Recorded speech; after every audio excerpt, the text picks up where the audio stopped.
रात के 2 बज रहे थे। मोटरवे पर सिर्फ मेरी पुरानी सेडान और उसकी थकी हुई हेडलाइट्स थीं। धुंध इतनी गहरी थी कि मुझे अपना अगला हाथ भी नजर नहीं आ रहा था। मैं पिछले 5 घंटों से गाड़ी चला रहा था। थकान इतनी थी कि मेरी आंखें पथरा रही थीं। मैंने एक पुराने वीरान से पेट्रोल पंप पर गाड़ी रोकी, बस एक कप चाय के लिए। लेकिन उस सन्नाटे में कुछ अजीब था। लाइट्स जल बुझ रही थीं और हवा में अजीब सी ठंडक थी। तभी धुंध से 2 साए निकलकर मेरी विंडो के पास आए। एक मर्द और एक औरत। उनके चेहरे मिट्टी जैसे पीले थे। मर्द ने धीरे से पूछा, अगले चौक तक छोड़ देंगे, हमारी गाड़ी खराब हो गई है। पता नहीं क्यों मेरा दिल कह रहा था कि मना कर दूं, मगर उनकी हालत देखकर मैंने दरवाज़ा खोल दिया। वो दोनों पिछली सीट पर बैठ गए।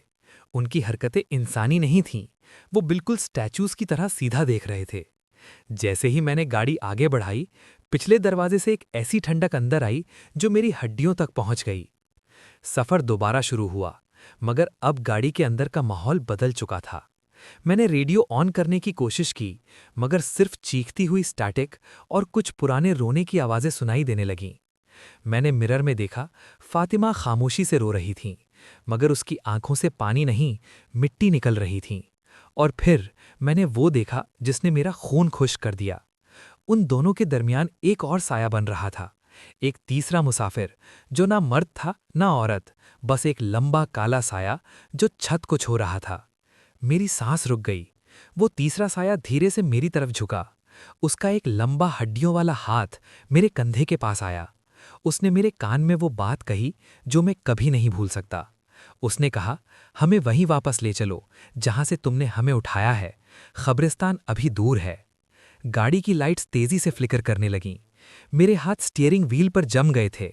वो साया अब मेरे बिल्कुल कान के पास था। उसकी बर्फ जैसी सांस मुझे महसूस हो रही थी। मैंने पूरी ताकत से ब्रेक मारा। गाड़ी सड़क के किनारे घिसी और रुक गई। मैं झटके से पीछे मुड़ा। सीट खाली थी, वहां कोई नहीं था, मगर वहां गीली मिट्टी, पुराने मुर्दा पत्ते और एक ऐसी बू थी जैसे कोई पुरानी खबर खुली हो।